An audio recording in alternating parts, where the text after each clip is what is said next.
What is up, everybody? This is your boy. We are here with Project Zomboid. This is How to Get Good, Part 1, Combat. So what this is it's actually a guide video on how to survive a little bit longer in Project Zomboid, teaching you everything that I know in the 1,400 hours that I've played this game so far. And I'm going to teach you all about combat, both melee and shooting, and how to effectively do it without getting yourself bit. I have been gone for a little while, I know, but the reason why is because I just upgraded my computer, put in 2 new sticks of RAM for 32 gigabytes in total, along with a brand new processor. But anyway, let's go ahead and get started.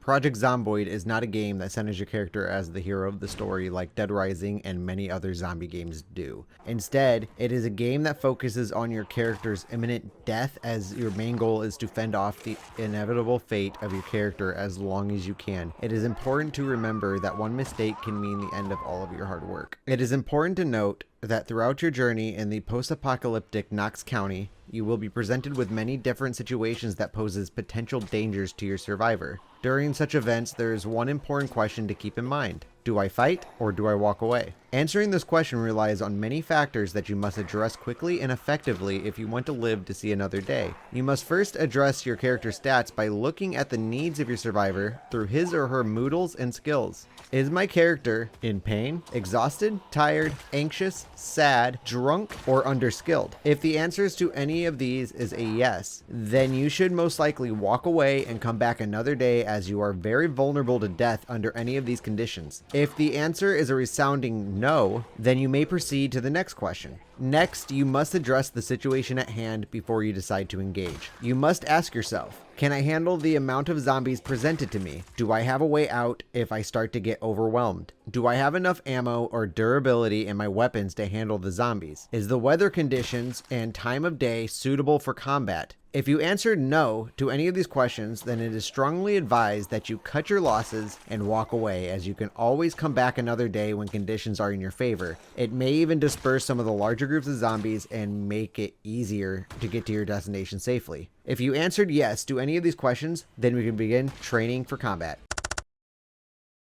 The most abundant source of weaponry in Project Zomboid are melee weapons that can be used to quietly dispatch zombies. Melee is the foundation of combat in the game and needs to be the primary focus throughout your survivor's life. There are some options that should be enabled if one is to exceed in this area of combat, so go to options in the main menu or the in-game pause menu, and in the display tab under the cursor category, set aim outline to any weapon. This will allow you to see which zombie you are targeting, so you know if you are hitting the correct one rather than one that is not closest to you. In the key bindings tab under the combat category, check the box for toggle left control key to aim option. This will allow you to remain in aim mode without having to hold down the right mouse button and help prevent accidents caused by finger slippage. Before engaging in melee combat with a zombie, you should use a weapon that is suited for your character's current skill set. For example, my survivor is a construction worker, which provides 3 free levels in the short blunt skill. So when I engage in combat, I will always have a short blunt weapon on me as my go-to in case of an emergency. Short blunt will also be the skill I focus on early, as leveling it up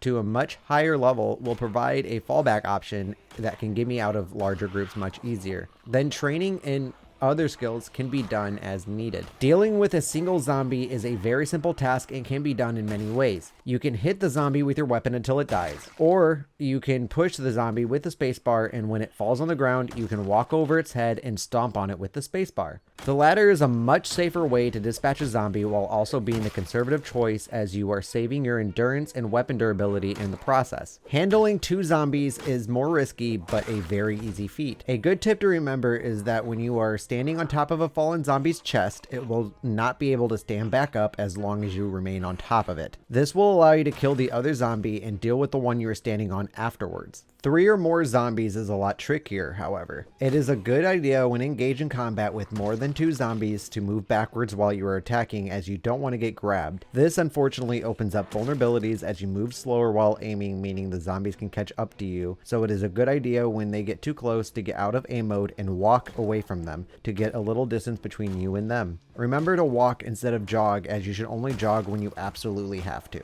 And sprinting is just a dumb idea no matter what situation you are in, as it is a complete waste of stamina. Walking backwards also runs the risk of you walking back into another zombie and getting bit from behind. Keep in mind that your survivor does have a small distance behind them that they can see, so you are not entirely defenseless. It is advised that you toggle the aim key and look around you so you know where your zombies are and how much room you have to kite pursuing zombies. A useful tactic for melee combat with 3 or more zombies is to keep them in a single file line, as this will prevent your character from being grabbed easily during the animations. One can make a cluster into a single file line by changing the group's direction, which can cause an arrangement change. To remain safe in larger groups and to retain the conga line is to do the hit push tactic, where you smack one zombie with your weapon and push the next zombie. Rinse and repeat. If you're engaging a horde and only have a melee weapon, it is strongly advised that you do not take them all on at one time, as this could be a death sentence.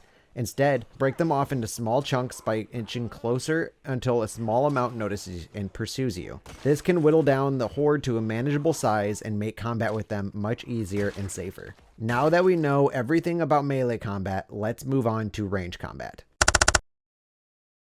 In many zombie games, guns and other ranged weapons play a crucial part of the combat system. However, in Project Zomboid, it can be very dangerous to discharge a gun, as it could end with your agonizing death to 1,000 teeth if not executed properly. Keep in mind, guns are very loud and zombies have great hearing, so think twice before you decide to shoot up the streets. As a matter of fact, the only time I find it viable to use a gun is when a horde is falling upon your base after a helicopter event or to get out of an extremely bad situation. If you happen to discharge a gun, you must have a way out prepared in case things go south. Let's not get too far ahead of ourselves, as we need to know how to properly use a gun. As you may know, guns are useless when you have a low aiming skill, and with such inaccuracy, you are practically ringing the dinner bell, as you will quickly be overwhelmed by zombies you just can't seem to hit. So in order to use guns, you will first need to raise your aiming skill to be effective with a ranged weapon. You will probably be curious how you can go about raising your aiming skill quickly and efficiently, and the answer to that is simple: shotgun. So head to your nearest police station and grab shotguns and shells. You can also find shotguns and ammo in the trunks of police cars, some houses, including survivor houses, bars, roadblocks, and some cop zombies. Once you are stocked up on shotgun and shells, it is time to start practicing. To train your character in the art of aiming, you should first find a decently populated area. Rosewood or Riverside are great places for this, and prepare to start shooting up the streets. You will want to keep in mind a couple of rules before you do start shooting. Always have a way out. It is a great idea to have a car parked a block or so away for an easy getaway. Never let yourself get cornered. Pay attention to what's in your immediate vicinity. It is easy to get bit when you're looking far away. Never practice around your base, as you will need a safe place to sleep. Alright, so now that you have the rules down, you may begin shooting up crowds of infected. A good tactic for increasing your aiming skill is to bunch up the zombies into a tight cluster. Create a gap between you and the cluster, stand in place, and wait for the outline around the zombies turn to a lime green color and shoot. Just remember to not let any zombies sneak up on you, because an attack from behind is more than likely going to be a bite. Repeat the step until either you are out of ammo or weather or time conditions become unfavorable. Remember the fight or flight checklist. Now that your aiming skill is level 5 or better, you can effectively use a gun. And to start out, it is always a good idea to carry a loaded pistol on your survivor, as it can get you out of some sticky situations. However, for most combat situations, you do want to stick to melee weapons, as guns are generally too dangerous to use outside of clearing areas. Although it can be a great idea to use a gun when clearing out secluded areas that are filled with zombies. But do be careful when in crowded areas such as Muldraugh, Louisville, and West Point, as one bullet can drag in more zombies than you can handle. In short, the only time I ever use guns is hordes moving towards my base from a helicopter event, which I have the helicopter event set to often, so I get visited by one on a weekly basis. Otherwise, I find range combat to be a death trap.